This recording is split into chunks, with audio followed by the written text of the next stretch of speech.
Hello， 大家好，我係阿英。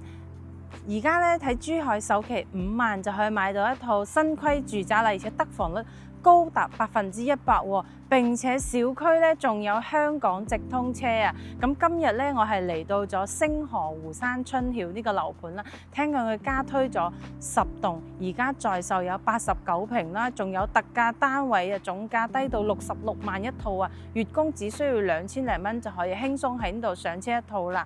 咁性價比非常之高啦，而且成個小區嘅地理位置非常之好，環境都好靚喎，係一個背山面水嘅一個地理位置，非常適合各位香港朋友退休養老度假啦。咁而家事不宜遲，我哋即刻上去睇樓。Hello， 大家好啊，我係阿英。咁而家咧我就嚟到咗4棟89平嘅一個實體樓嘅位置啦。咁因為我哋而家咧賣緊嘅係10棟嘅單位，咁佢嘅戶型咧同4棟咧係一模一樣嘅。我哋可以先睇一睇佢呢個地理位置先。咁我哋而家咧係位於佢嘅2期啦，2期嘅話一共分10棟樓分佈。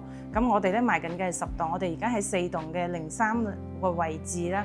咁呢一度咧佢係89平嘅，咁佢前面咧5棟6棟咧係139平嘅小洋房，4棟到10棟咧都係呢啲小高層18層高嘅小高層住宅嚟嘅。咁我哋而家咧就係睇呢個89平嘅建築面積89平，做到3房2廳2衛。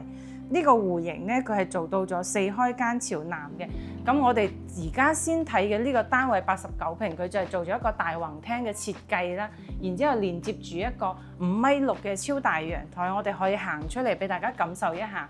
咁佢呢個陽台咧，同我哋房間嘅朝向係一樣，都係朝南向嘅。咁並且佢係睇我哋嘅小區園林綠化啦。前面5棟咧就係我哋139平嘅小洋房，係可以睇河景嘅。咁我哋而家呢個單位係睇小區園林景觀嘅，佢戶型咧非常之多選擇，可以俾到大家啦。咁如果大家咧都想過嚟實地睇樓嘅話咧，就去聯繫翻我哋可以有免費專車接送，帶大家過嚟一睇睇佢啲戶型。同時咧喺我哋呢個樓盤咧，港澳人士咧入住率都係非常之多㗎。其實買呢度咧就係買一個極致嘅性價比咧，因為周邊咧細榮嘅小區都要去到13000、14000啊。咁我哋而家呢個小區咧單價先7000幾蚊，而且佢仲可以做5萬蚊嘅低首期，月供只需要3000零蚊，享受嘅配套都係一樣嘅。周邊都有萬達啦，同埋醫院。咁如果好似呢啲咁嘅屋苑咧，喺早2年嘅話咧，呢啲單位都要去到100幾萬嘅。但係而家咧呢度總價咧先70零萬就可以買到一套精裝修嘅3房啦。咁而家臨近新春啦，仲有特價單位66萬蚊就可以買到一套啦。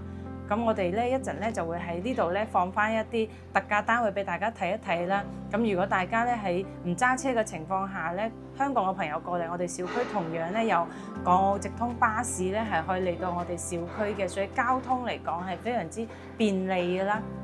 咁如果大家咧都有計劃翻嚟大灣區過翻啲養老退休嘅生活咧，就可以隨時聯繫翻我哋啦。我哋咧都可以帶大家一去對比翻珠海各個區域嘅樓盤啦。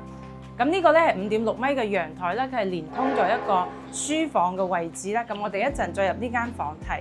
咁佢呢個戶型89平咧，得房率係非常之高嘅，大家可以睇到佢個空間感咧係非常之好嘅。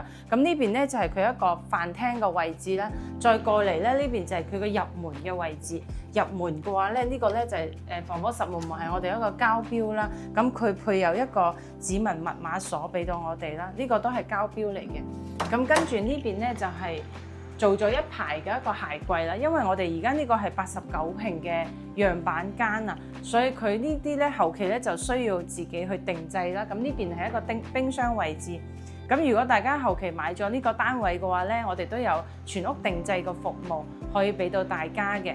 咁呢邊咧就係佢一個 U 字型嘅廚房啦，89平嚟講咧，你睇佢個廚房空間一啲都唔窄，同我哋市面上100平嘅戶型嘅大細係基本係一樣嘅。咁呢邊同樣佢交標咧就係有我哋嘅洗碗機啦，同埋我哋呢邊嘅一個廚電啦，都係有齊晒嘅，包括我哋而家睇到嘅呢個櫃體、廚櫃全部都係做好晒嘅，跟住又有2線嘅採光窗啦，同樣係望我哋嘅小區園林景觀啦，遠少少仲可以望到水景嘅，所以樓盤嘅地理位置其實係非常之好嘅，環境都好靚啊，背山面水啦。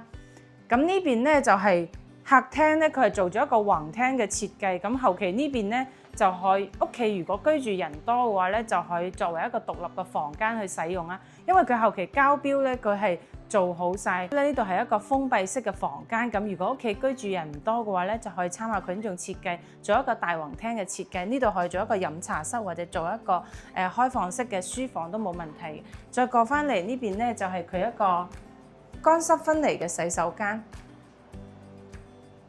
咁呢個洗手間嘅開間都係非常之闊㗎啦，你可以感受到啦，都有1米嘅。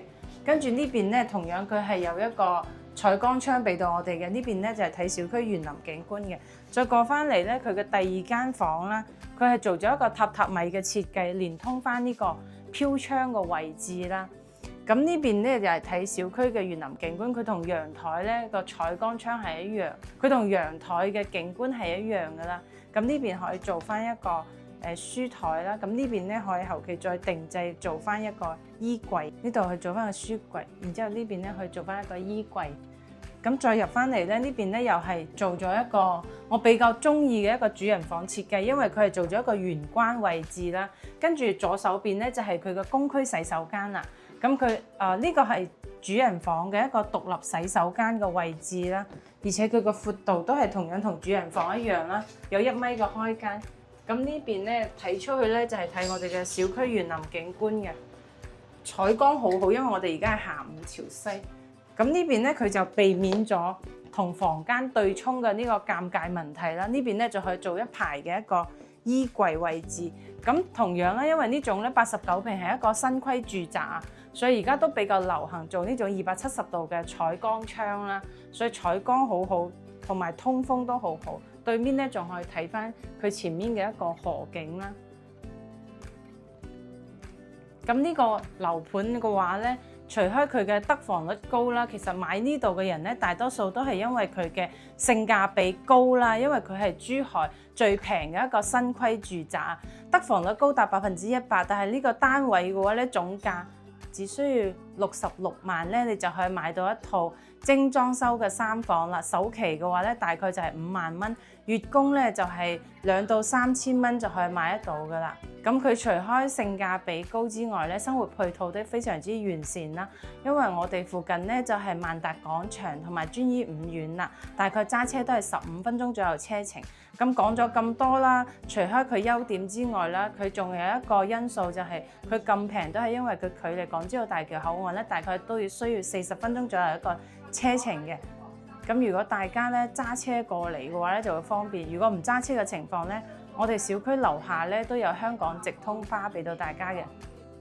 咁而家咧呢度89平嘅3房2廳2衛咧，我哋就睇完啦。咁如果大家咧仲想了解佢其他嘅戶型咧，我哋下一期咧再同大家分享佢嘅99平4房單位啦。咁如果大家想過嚟實地睇樓嘅話咧，都可以添加翻我哋嘅微信聯繫翻我哋啦。我哋咧會有專車接送，帶大家帶大家一去考察翻啲樓盤嘅。今期嘅分享就到呢度啦，我哋下期再見，拜拜。